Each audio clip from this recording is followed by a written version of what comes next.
The night was bitter cold as I stood on our front porch, my thin jacket doing little to shield me from the harsh December wind. My father's words still rang in my ears, each syllable sharp as ice. "Get out," he had said, his voice trembling with rage. "You're no daughter of mine." My name is Amanda Chen, and at 17, I became everything my traditional Chinese American parents feared: pregnant, unmarried, and according to them, a disgrace to the family name. I watched through blurry eyes as my mother lingered by the window, her face a mask of disappointment before she turned away, letting the curtain fall. The message was clear: I was alone now. The few possessions I'd managed to grab were stuffed into my school backpack. Some clothes, my phone charger, and the positive pregnancy test that had shattered my family just hours ago. My hand instinctively went to my still flat stomach, protecting the life growing inside even as my own world crumbled around me. Jason, my boyfriend and the baby's father, had disappeared the moment I told him. No calls, no texts, nothing.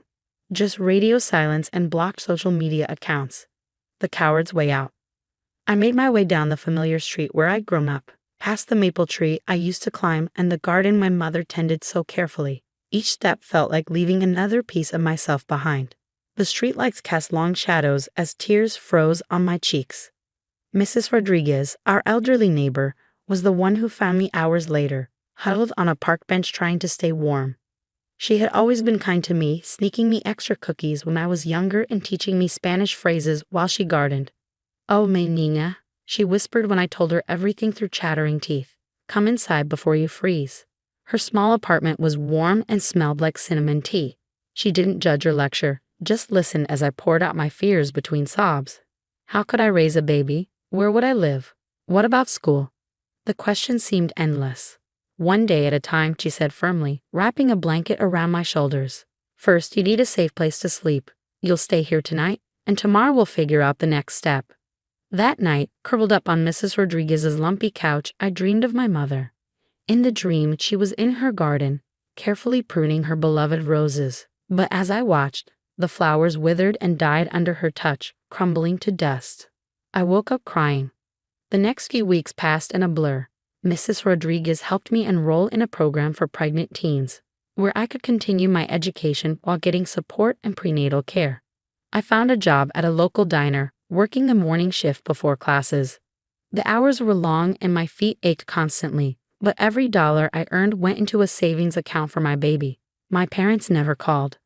I would see my mother sometimes at the grocery store, but she would turn down another aisle, pretending not to notice me. My father's car would speed up if he passed me walking to work. It was like I had become a ghost in my own hometown, invisible to the people who had raised me. The other girls in my program became my lifeline. We shared our stories, our fears, and our dreams over lukewarm cafeteria food. Many of them had similar tales: families who couldn't accept their choices, boyfriends who vanished, futures that seemed to shrink with each passing day. But something unexpected happened as my belly grew. I found strength I didn't know I had. Each kick from my baby reminded me that I wasn't just fighting for myself anymore. I studied harder than ever, determined to graduate despite my circumstances. The diner manager noticed my work ethic and gave me more responsibilities, along with a small raise. When I felt my baby move for the first time, I was alone in my tiny rented room, studying for a chemistry test. The flutter was so faint I almost missed it, like butterfly wings against my skin. I pressed my hand to the spot, tears flowing freely as I whispered, "Hello, little one. I'm your mom." It was a girl. The ultrasound technician pointed out her tiny features on the grainy screen, her spine, her heart, her perfect little profile. I asked for extra printouts, secretly hoping to share them with my parents. They sat in my bag for weeks before I finally threw them away, accepting that some bridges couldn't be rebuilt. Mrs. Rodriguez helped me prepare for the baby's arrival, teaching me to knit tiny hats and booties. Her arthritis made her movements slow, but her stories kept me company as we worked. She told me about raising her own children as an immigrant, about the challenges she faced and overcame. "Life never gives you more than you can handle," she would say, her needles clicking steadily, "even when it feels impossible." The contractions started during my final exam of senior year. I gritted my teeth through the pain, determined to finish the test before heading to the hospital. My water broke in the taxi, and 12 hours later, I held my daughter for the first time. Lily Marie Chen came into the world at 6:43 am on a Tuesday, weighing 7 pounds 2 ounces. She had a full head of dark hair and my mother's eyes. As I counted her tiny fingers and toes, memorizing every detail of her perfect face, I made her a promise. "You will never doubt that you're loved," I whispered. Never. Mrs. Rodriguez was my only visitor in the hospital. She brought homemade tamales and cooed over Lily in rapid Spanish. The nurses gave me sympathetic looks when no other family showed up, but I barely noticed. My whole world had narrowed to the small bundle in my arms. Graduation day fell 2 weeks after Lily's birth. I walked across the stage to receive my diploma with her strapped to my chest in a baby carrier, her weight a reminder of everything I fought for. There was no one in the audience cheering for me, but the other girls from my program whooped and hollered enough to make up for it. That summer passed in a haze of sleepless nights and endless diaper changes. I moved into a tiny studio apartment barely big enough for a bed and Lily's crib. But it was ours, paid for with my own money. The walls were thin and the neighborhood wasn't great, but it was home. Every morning, I would wake before dawn to feed Lily before dropping her at the daycare center next to the diner. The owner, Maria, had a soft spot for young mothers and gave me a discount on childcare. I worked double shifts whenever I could, saving every extra penny for our future. Sometimes, on my walks home, I would pass my parents' house. The lights would be on, shadows moving behind the curtains, life continuing as if I had never existed. Once, I saw my mother in the garden, and for a moment our eyes met. She looked older, tired. But before I could raise my hand to wave, she turned away, just like that night on the porch. I cried myself to sleep that night, Lily's soft breathing the only sound in our tiny apartment. But in the morning, I got up, put on my uniform, and kept going, because that's what mothers do. The years would pass, each one bringing new challenges and triumphs. But that first year, the year I lost my family but found myself, that was the hardest. And as I rocked my daughter to sleep each night, I wondered if my mother ever thought of us, if she missed the granddaughter she'd never met. I had no way of knowing then that 15 years would pass before I heard my mother's voice again, that when the phone finally rang, everything would change. 15 years can change a lot. I had worked my way up from waitress to restaurant manager, eventually saving enough to open my own small cafe. Lily had grown from that tiny baby into a bright, confident teenager who filled our home with laughter and music. The night the call came, I was going over the cafe's monthly expenses while Lily practiced violin in her room. The unknown number flashing on my phone made me hesitate before answering. Amanda. The voice was older, more fragile than I remembered, but unmistakably my mother's. My hand tightened around the phone as memories flooded back. That cold December night, the turnbacks, the years of silence. "Your father is dying," she said, her voice cracking. "Cancer. The doctors say he has weeks, maybe days. He's asking for you and Lily." I sat there stunned as she continued. "I know we don't deserve to ask anything of you, but please, he wants to meet his granddaughter before." She trailed off, leaving the sentence unfinished. The violin music from Lily's room stopped, and I heard her footsteps in the hallway. "Mom, who's on the phone?" I covered the receiver with my hand. "Just a work call, sweetie. Keep practicing." My mother must have heard her voice because she made a small, choked sound. "She sounds lovely."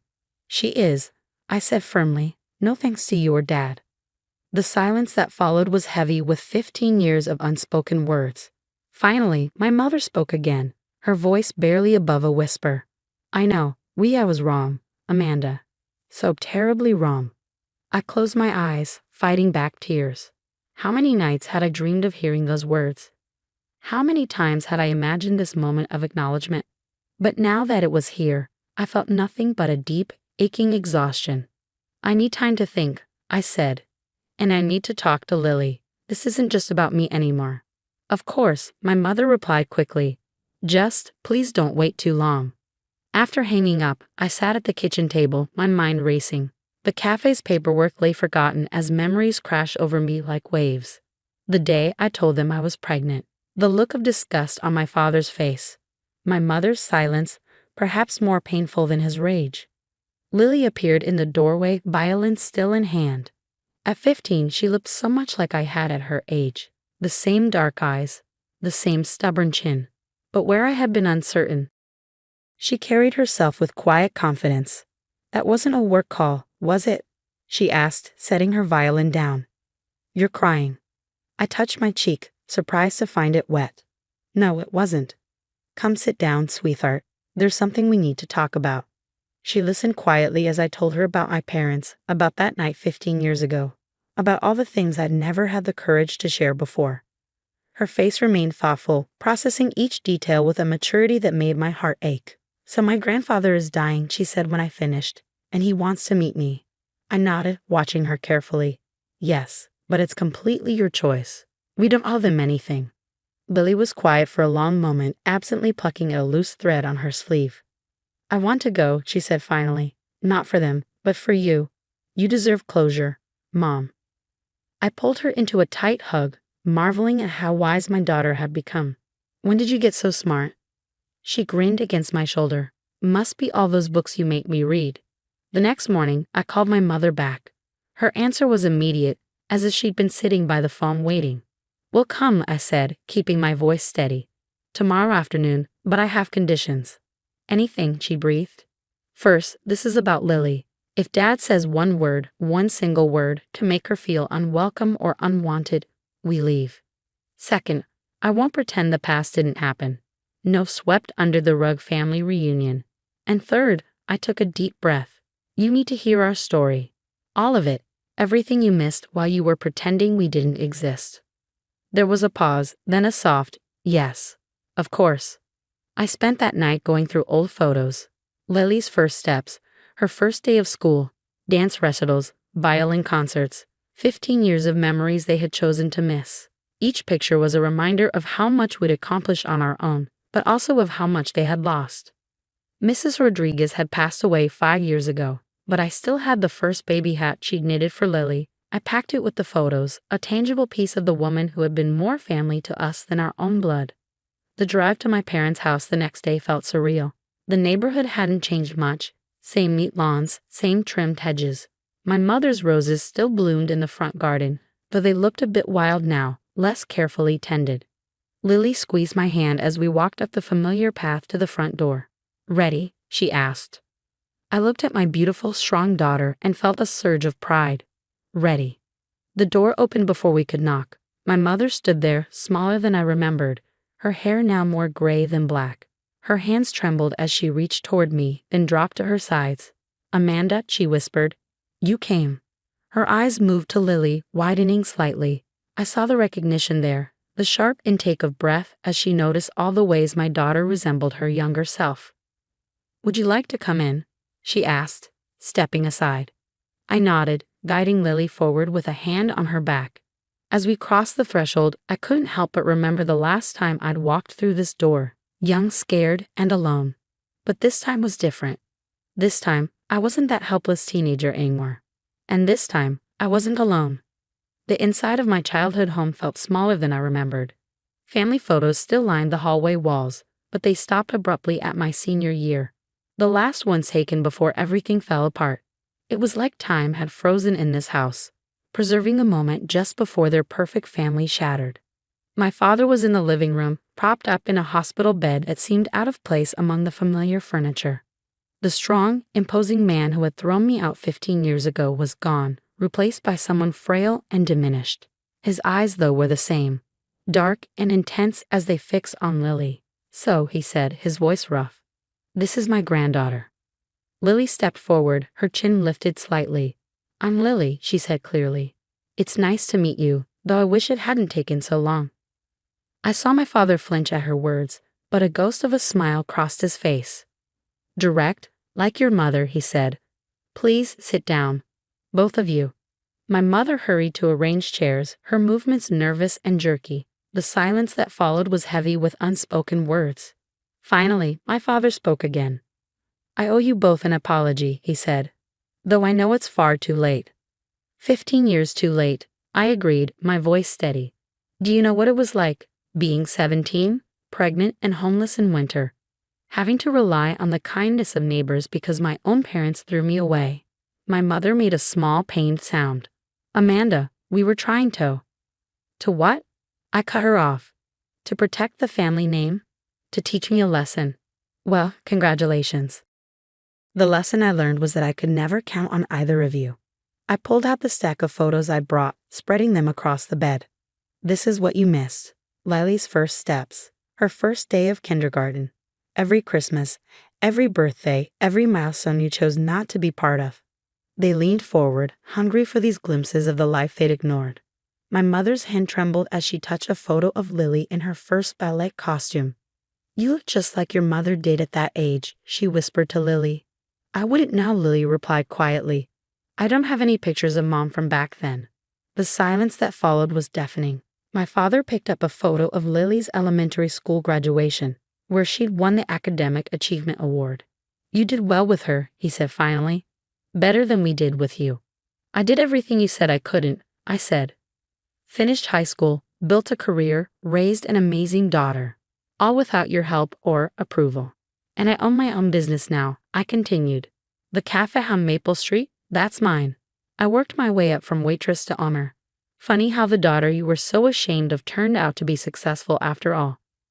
My father's face crumpled, and for the first time in my life, I saw tears in his eyes. I was wrong, he said, his voice breaking. So terribly wrong. My pride, my stupid, stubborn pride cost me my daughter and my granddaughter. Yes, it did. I agreed. But that's not why we're here today. We're here because Lily deserves to know where she comes from, even if that history isn't pretty. And because I hesitated, then continued, because despite everything, you're still my parents. My mother reached for my hand, and this time, I let her take it. Her fingers were cold and shaking. Can you ever forgive us? She asked. I looked at Lily, who had been watching this exchange with quiet intensity. That depends, I said. Are you ready to be real grandparents? To show up for recitals, to remember birthdays, to be there when we need you? Because if this is just about easing your conscience before Dad dies, then no, I won't put Lily through that. I don't have much time left, my father said softly, but your mother does. And I've made her promise to do better, to be there in all the ways we should have been before. Lily stood up suddenly. I have a violin competition next week, she announced. First chair in the youth symphony. Will you come, grandmother? My mother's face lit up even as fresh tears spilled down her cheeks. Yes, she whispered. Yes, of course. Over the next few weeks, as my father's condition deteriorated, we began the slow, careful work of rebuilding bridges. It wasn't easy. There were moments of tension, of old hurts resurfaces, of harsh words that needed to be said. But there were also moments of healing. My mother came to the cafe, proudly telling customers that her daughter was the owner. She attended Lily's violin competition, beaming from the audience. She even helped us plant a small herb garden behind the cafe, teaching Lily the gardening skills I'd never let her teach me. My father held on long enough to see Lily perform a private violin concert in his room, her music filling the house with something that felt like forgiveness. He died peacefully the next day, holding both our hands. At the funeral, I stood between my mother and daughter, thinking about the long, twisted path that had led us here. The years of pain and silence, the strength I'd found in solitude, the daughter who had taught me more about love and resilience than my parents ever had. What happens now? Lily asked later as we sat in our apartment above the cafe. I looked at my mother, who had come home with us, who was learning to be the grandmother she should have been all along. Now, I said, we write a new story, together. That night, as I lay in bed, I thought about the 17-year-old girl standing alone in the cold, thinking her life was over. I wish I could tell her that she was stronger than she knew, that she would build a beautiful life from the ashes of what was lost. But mostly, I wish I could tell her that sometimes the hardest paths lead to the most meaningful destinations. That forgiveness doesn't mean forgetting, but it can mean finding peace. And that love, even when it seems completely broken, has a way of coming full circle. My phone buzzed with a text from my mother. Lunch tomorrow. I'd love to hear more about your high school years with Lily. I smiled as I typed back, yes, there's so much to tell. Because that's the thing about family, sometimes you have to lose it to find it again. Sometimes you have to break apart completely before you can rebuild something stronger. And sometimes, just sometimes, 15 years isn't too long to wait for a second chance.